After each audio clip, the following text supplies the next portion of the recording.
Donald Trump has already outflanked the Soros-backed Democrats now that they've gone ahead and bulled their way into a government shutdown.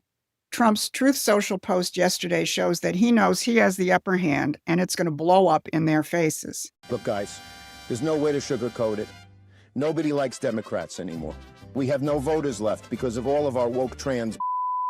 Not even black people want to vote for us anymore. Even Latinos hate us. So we need new voters.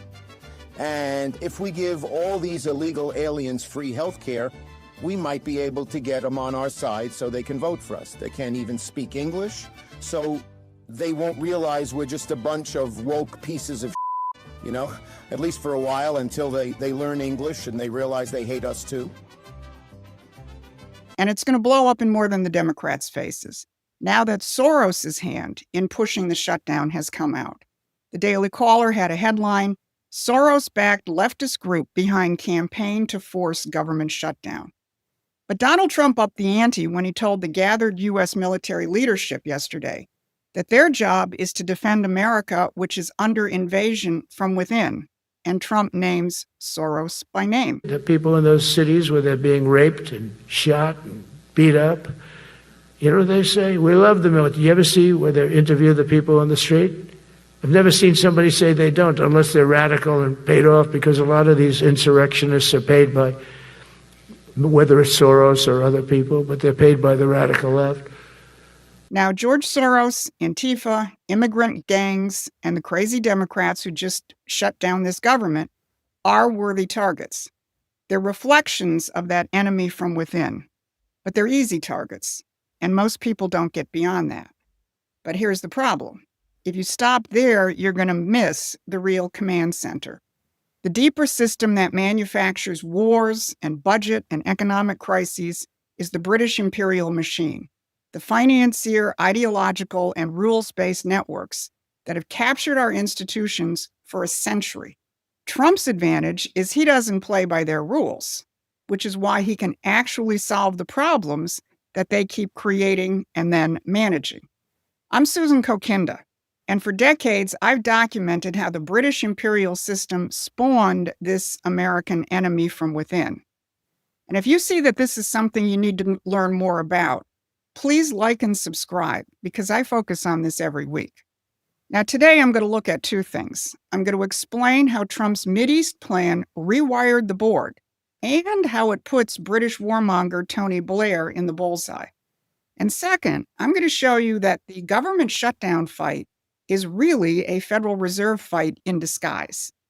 If you want to end this endless shutdown theater, you have to cripple the Federal Reserve, not the government. So let's start with Trump's Mideast peace plan. Even establishment outlets admit that what Trump has put together is unprecedented. The Washington Post's David Ignatius, who is a longtime conduit for the intelligence community and not a MAGA fan, recognized that in his piece. He said, that sense of no exit has conditioned the Israeli-Palestinian conflict for over 45 years.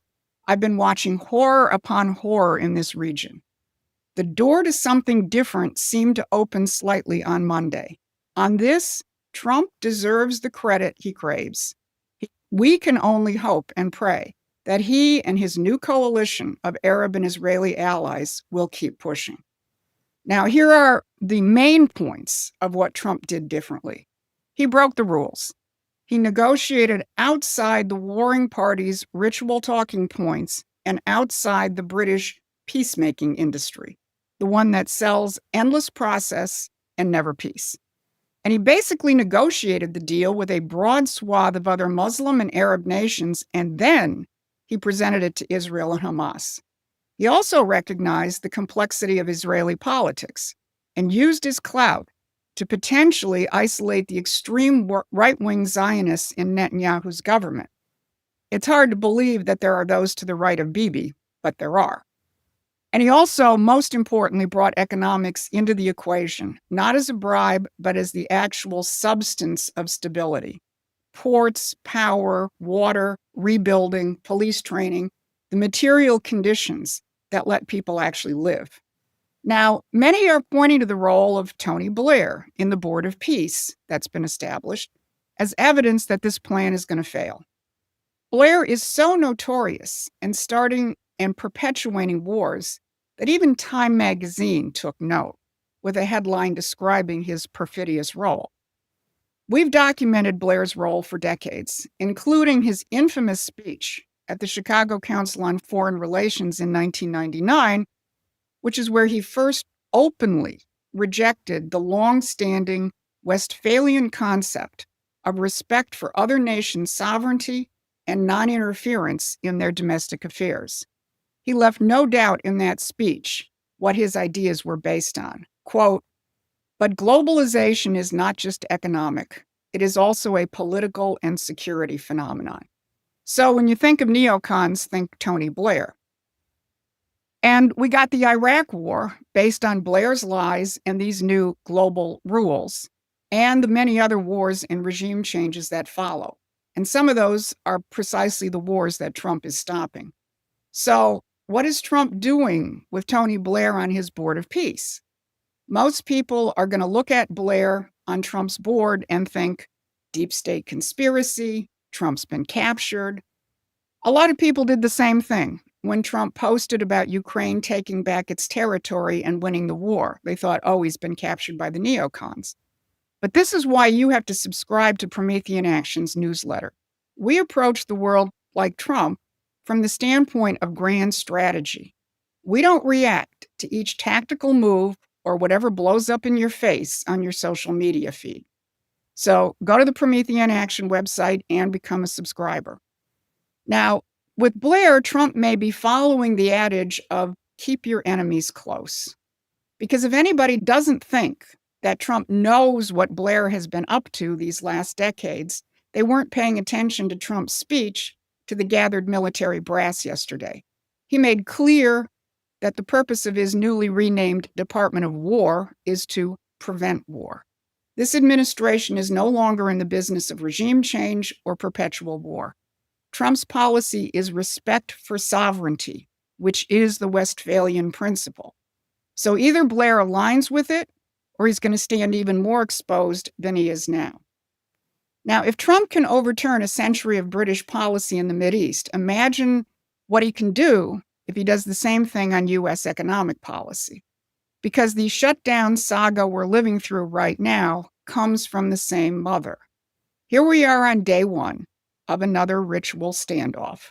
The immediate reason is the Democrats' refusal to pass a clean continuing resolution because they want to keep certain Obamacare subsidies going. Outside of the fact that the subsidies are a bailout for the insurance companies, the political reason for the Democrats is their strategy of tension. They want to induce social friction, feed the narrative, and blame Trump and the Republicans. But it's clear from last night's vote that some Democrats, like John Fetterman, realize this is political suicide. But only a few Democrats have had the political will to stand up to the George Soros-funded Indivisible Network, which has been running an aggressive campaign pressuring Senate Democrats to hold the line, to quote, fight like hell against a clean continuing resolution. They provided their minions with a phone script and they're tracking responses. The White House itself called out Soros's role. The Daily Caller quotes a White House spokesman saying, Senate Democrats must reject the Soros-funded pressure from the radical left and pass a clean CR. Now, the official focus on Soros and his foundation and the administration's stated intention to investigate him is welcome and long overdue, since this guy has been creating chaos for decades. But there is much, much more. Most people aren't going to get beyond the fact that Soros is a rich billionaire, a globalist, and of course, some fixate on the fact that he is nominally Jewish. That misses the deeper and more important point, the point you need to understand to actually be strategically effective. The deeper reality is this. Soros is a front man for British imperial finance. Trace his education, his mentors. Look at his London School of Economics pedigree, his City of London ties. The British invisible empire constantly manufactures people and institutions like him and his foundation. In an excellent piece on Substack written back in 2021 entitled How the British Invented George Soros, Richard Poe documents that Soros has deliberately been made the boogeyman by the British elite to divert attention from them. If you want to dive deeper into this, become a paid Promethean Action member, and you'll find the link to Poe's Substack and much more in the show notes. Now, let's go back to why we are being subjected to a government shutdown every few years. It all goes back to the British and how they hijacked the economic policymaking of our country at the very beginning of the 20th century. As President Trump is fond of reminding us, under William McKinley, with his tariff policy and his American system policies, we ran such huge surpluses that we had to form a commission to figure out how to spend the money. Then McKinley was assassinated. And what did we get? The Federal Reserve, modeled on the Bank of England. And what else did we get? The idea of a federal budget. Prior to the 20th century, we did not obsess about making the federal budget balance. We didn't have a federal budget. We authorized necessary programs, and when they were accompanied by national banking policies and tariffs, the economy grew and we ran a surplus. If we ran a deficit, we built our way out of it with American system policies like Trump wants to do today.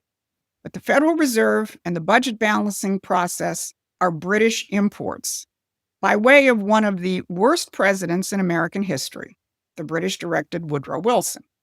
Trump is challenging those policies in a most fundamental way. He's adopted the McKinley method of building and growing our way out of the deficits. And this administration is mounting the most serious challenge to the Federal Reserve in living memory, questioning its very mission and its accountability. When Treasury Secretary Scott Bessent calls for sunlight, including the prospect of a full audit, the Fed's priesthood panics. So if you want to end the shutdown theater in the future, then we're going to have to change the target. We have to cripple the Federal Reserve, not the government. The enemy from within that Trump warned our military about isn't just Antifa thugs or immigrant gangs. It's this entire British imperial financial, political, and strategic architecture that has been running the show. Trump has showed us the way forward. In the Middle East, he broke their rules, and we see a genuine chance for peace. On the economy, he's reviving the McKinley model that made America prosperous. And now with his challenge to the Fed, he's taking aim at the root of the problem. But the fight isn't over. The Soros network, the Blair apparatus, the Fed priesthood, they're all connected, and they're all fighting back. The shutdown theater is just the latest, and it'll play itself out. But what's important is how do we end that apparatus? The apparatus, which is the real enemy within, created by the British. That's why you need to subscribe to Promethean Action, or up your game and become a paying member. We'll give you the intelligence and the tools you need to fight. Because the future of our republic depends on citizens who can see through the smoke on the battlefield and know how to win the war. So this has been your midweek update. Stay focused, stay mobilized, and thanks for watching. Please take a moment and subscribe to our free newsletter at prometheanaction.com.